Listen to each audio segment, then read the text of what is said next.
सुधांशु अपनी जवानी के कुछ साल दिल्ली में चाउमीन बनाना सीखा था। अपने पापा की मौत के बाद सुधांशु अपने गांव लौट आया और उसने शादी कर ली।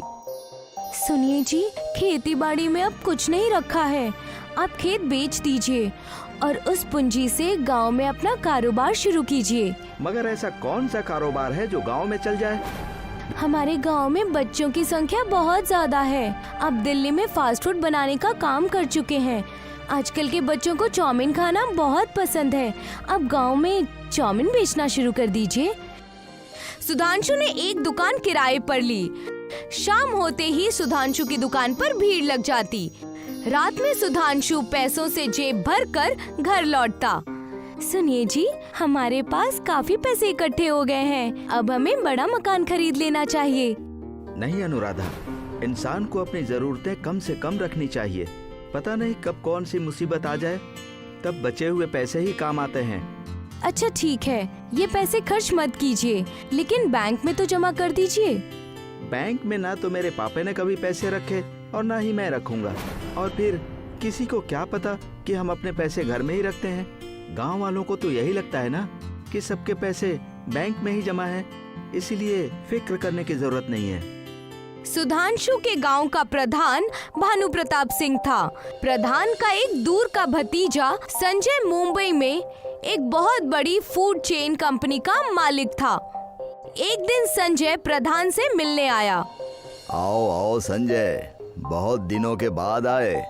हाँ चाचा जी, पिछले कुछ महीनों से मैं अपना कारोबार बढ़ाने में बहुत मशरूफ था। आपका गांव पहले से बहुत बदल गया है। लोगों के ऊंचे ऊंचे घर बन गए हैं, पक्की सड़कें बन गई हैं। हाँ संजय, पिछले कुछ सालों में हमारे गांव में काफी तरक्की हुई है और गांव की आबादी भी तेजी से बढ़ रही है। तो आपकी क्या राय है, क्या मैं भी अपना एक रेस्टोरेंट यहाँ पर शुरू कर दूं? ये तो तुमने मेरे मुंह की बात छीन ली। तुम्हें यहाँ खाने पीने का रेस्टोरेंट जरूर खोल लेना चाहिए। इस गांव में सुधांशु नाम का एक लड़का चाउमीन बेचता है। शाम को उसकी दुकान पर बहुत भीड़ लगती है। अगर तुमने गांव में रेस्टोरेंट नहीं खोला तो सुधांशु मुझसे भी ज्यादा अमीर बन जाएगा। तो फिर ठीक है, मैं जल्दी ही सारा सामान मंगवा कर काम शुरू करवाता हूँ। हफ्ते भर के अंदर संजय ने गांव में अपना फास्ट फूड रेस्टोरेंट खोल दिया। उसने बहुत बड़ी मात्रा में चाउमीन बनाना शुरू किया। शुरुआत में कुछ लोग संजय के पास आए, लेकिन उन्हें संजय की चाउमीन पसंद नहीं आई। वो सब सुधांशु की दुकान पर वापस लौट गए। ये बेवकूफ गांव वाले मेरे रेस्टोरेंट को छोड़कर उस छोटे आदमी सुधांशु के पास जा रहे हैं। अगर सुधांशु की दुकान ना होती तो इन घटिया गांव वालों को मेरी चाउमीन ही खानी पड़ती। संजय भनभनाता हुआ प्रधान के पास पहुंचा। चाचा, मैंने गांव में फास्ट फूड बेचना शुरू कर दिया, मगर सुधांशु का कारोबार अभी भी उतनी ही तेजी से चल रहा है जैसे पहले चल रहा था। सुधांशु इस तरह काबू में नहीं आने वाला, और अगर सुधांशु काबू में नहीं आया तो जल्दी ही गांव में आपका दूसरा दर्जा हो जाएगा। आप सुधांशु के सामने छोटे हो जाएंगे। मैं ऐसा वक्त कभी भी नहीं आने दूंगा।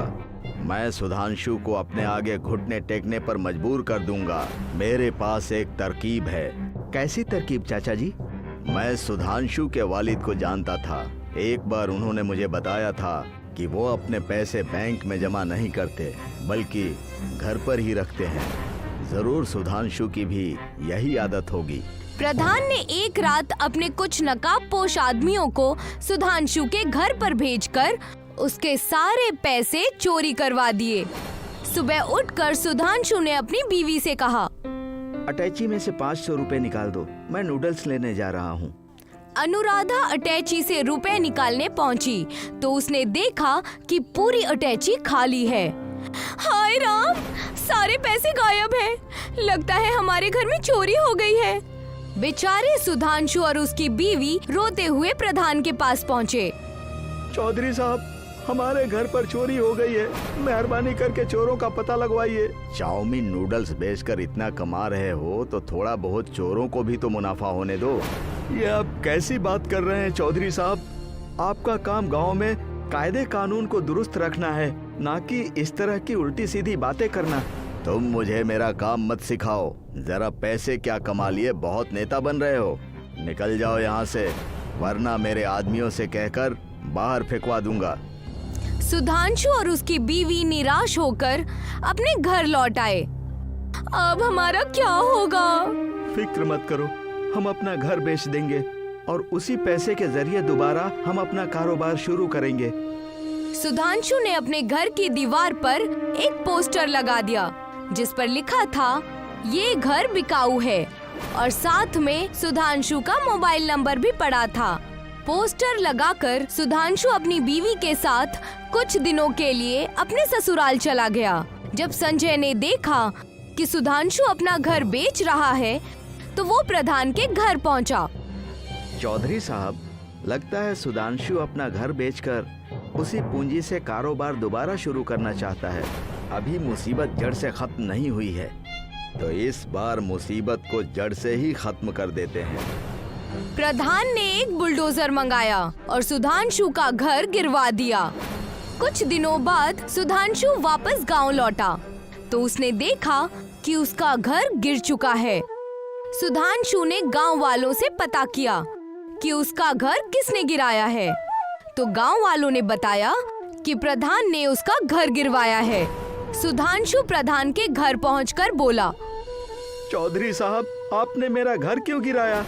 तुमने रोड पर जगह घेर कर अपना घर बनाया था, इसीलिए मुझे तुम्हारा घर गिराना पड़ा। अब जाओ यहाँ से, मुझे कुछ जरूरी काम है। जून का महीना था, बहुत गर्मी पड़ रही थी। छांव खोजने के लिए सुधांशु और अनुराधा को जंगल में जाना पड़ा। अनुराधा पेट से थी, उसने जंगल में ही एक लड़की को जन्म दिया। सुधांशु ने जंगल में एक कुटिया बना ली और वो लोग उसी में रहने लगे। उनके दिन बड़ी मुश्किलों में बीत रहे थे। सुधांशु की बेटी जब बड़ी हुई तो उसके सिर पर बालों की जगह लंबे लंबे नूडल्स निकलने लगे। किसी करिश्मे की वजह से ही हमारी बेटी के सिर से बालों की जगह नूडल्स निकल रहे हैं और ये बहुत तेजी से बढ़ रहे हैं। जल्द ही ये जमीन को छूने लगेंगे। तब सुधांशु के दिमाग में एक आइडिया आया। क्यों न मैं इन बालों को काटकर उनके चाउमीन बनाऊं और बेचूं? सुधांशु और अनुराधा ने जंगल की हरियाली के बीच एक रेस्टोरेंट खोला और वहाँ चाउमीन बेचना शुरू कर दिया। गांव के लोगों को जब पता लगा कि जंगल में बालों के नूडल्स वाला रेस्टोरेंट खुला है तो गांव के बच्चे और जवान जंगल की ओर दौड़ पड़े। सुधांशु की तेजी से कमाई होने लगी। उधर संजय का रेस्टोरेंट, जो पिछले कुछ दिनों में थोड़ा बहुत चलने लगा था, वो पूरी तरह खाली हो गया। गांव के इन बेवकूफों को सुधांशु की लड़की के बालों वाली चाउमीन बहुत पसंद आ रही है। उस लड़की को मुझे अपने रास्ते से हटाना ही होगा। संजय प्रधान के पास पहुंचा और उन दोनों ने मिलकर एक साजिश रची। रात को जब सुधांशु का परिवार सो रहा था तब दो आदमी सुधांशु की बेटी को अगवा करने पहुंच गए। लेकिन इससे पहले कि वो लड़की को घर से बाहर ले जा पाते, सुधांशु और अनुराधा जाग गए और उन आदमियों पर डंडा लेकर टूट पड़े। उन्होंने उन दोनों आदमियों की खूब पिटाई की। हम जानते थे कि कोई न कोई हमारी खुशियों को बर्बाद करने जरूर आएगा। बताओ, तुम्हें किसने भेजा है? वरना हम तुम्हें जिंदा नहीं छोड़ेंगे। हमें छोड़ दो, हमें संजय और चौधरी साहब ने भेजा है। इस बार हमें चुप नहीं बैठना चाहिए। हमें पुलिस स्टेशन जाकर प्रधान और संजय की शिकायत करनी चाहिए। सुधांशु और अनुराधा ने सारी बात जाकर पुलिस स्टेशन में बताई। प्रधान और संजय पर मुकदमा चला। किडनैपर्स ने गवाही दे दी और प्रधान और संजय को 7 सालों की जेल हो गई। सुधांशु और अनुराधा गांव पहुंचे।